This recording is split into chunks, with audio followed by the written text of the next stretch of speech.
Money FM 89.3, best of breakfast.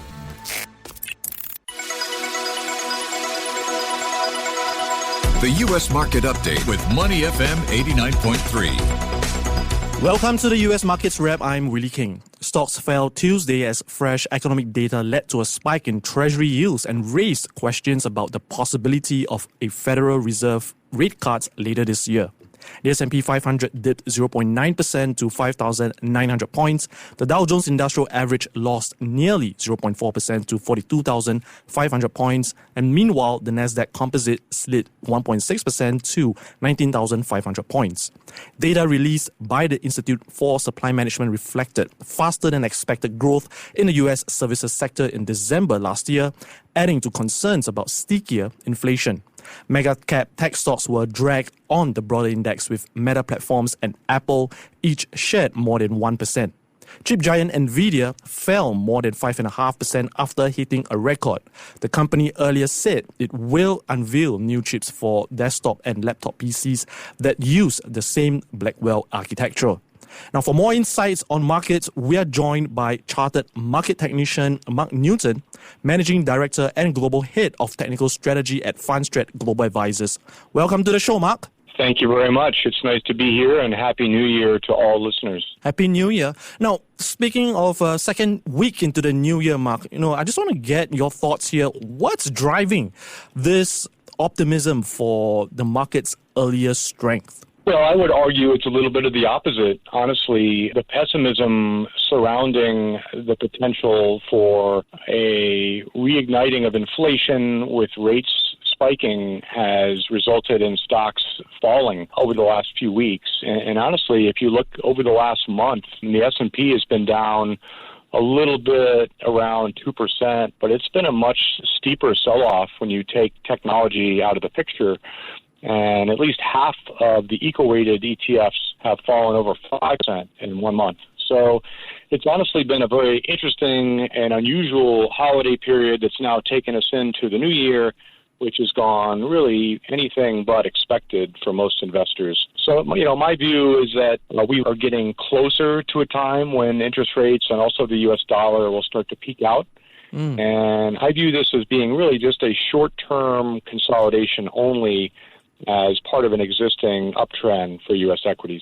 Now, speaking of consolidation, it seems like you're looking at industrials, financials, tech, and discretionary for 2025. And, materials and energy could actually underperform. I just want to get your views here. What's driving your thoughts here on these sectors? Well, as a technical analyst, I often take a look at longer-term trends of all of the sectors relative to the S&P, and those four sectors are showing really the best strength of any of the major 11. And so we've seen recently breakouts in financials and discretionary that happened into the election.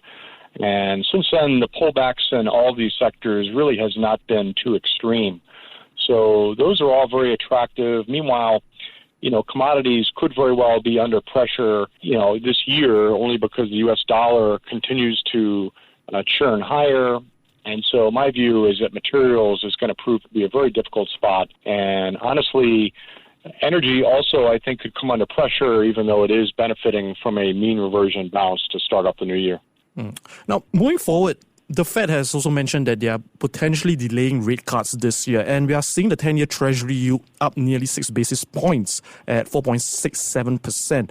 Now, I just want to get your thoughts on the yields here and how might it impact equity performance and investor sentiments. Well, the velocity of the move in rates has proven to be something that is directly correlated with equities weakening. And I think that's important for investors to pay attention to.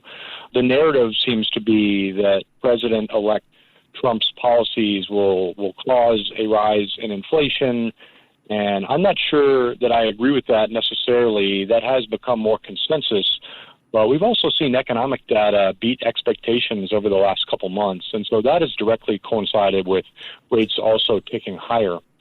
I think it will be important for rates to start to roll over and not get over 5% on the 10-year. Doing so would honestly spook the equity market a lot more, but I don't see that happening really in the months to come. So I'm more of a fan of buying into this recent dip in treasuries and extending duration. I think that honestly treasuries are close to a time when yields peak out and start to turn back lower. Now, I think moving on back into the equity sector, what's your views on small cap stocks compared to the large cap stocks, which we have been dominating the performance, since last year? Yeah, unfortunately, the small cap sector remains under pressure, and rates pushing higher certainly is not necessarily helpful in that regard. Small cap companies have the need to oftentimes refinance their debt, and if rates are moving higher, that makes it more difficult. And some of these companies, honestly, are still losing money, potentially 30 to 40% of the entire small cap universe. So I'm still a fan of large cap technology, and we've seen a huge momentum trade last year. I don't think we can say that has ended. And so I'm still a fan of honestly owning large cap technology, the Magnificent Seven, FANG, whatever you want to call it. I think most of these companies have changed all our lives for the better. And after the election, we saw such huge outperformance into the U.S. versus most other parts of the globe. Call it U.S. exceptionalism or whatever you'd like. But this rally is still, very much hanging in there, and the U.S. is honestly doing better than many other parts of the world. And so I think that's going to be a theme, for 2025. I think that it's right to stay in technology. The sector has rebounded, and many other sectors are honestly quite a bit weaker than tech. So for now, I don't think we're going to see a broad-based rally potentially for a couple months, but I think technology is going to be able to hold this market up a lot better than might ordinarily be expected. So it's going to be right to stick with tech. We have been speaking with chartered market technician Mark Newton, who is the Managing Director and Global Head of Technical Strategy at Fundstrat Global Advisors. Thank you so much for your insights, Mark. Thank you very much. Happy New Year. Happy New Year. Stay with Money FM 89.3. Before acting on the information on Money FM, please consider if it's suitable for your own investment objectives, financial situation, and risk tolerance. To listen to more great interviews, download our podcasts at audio.sg or download the audio app. That's AWEDIO, audio at the App Store and Google Play.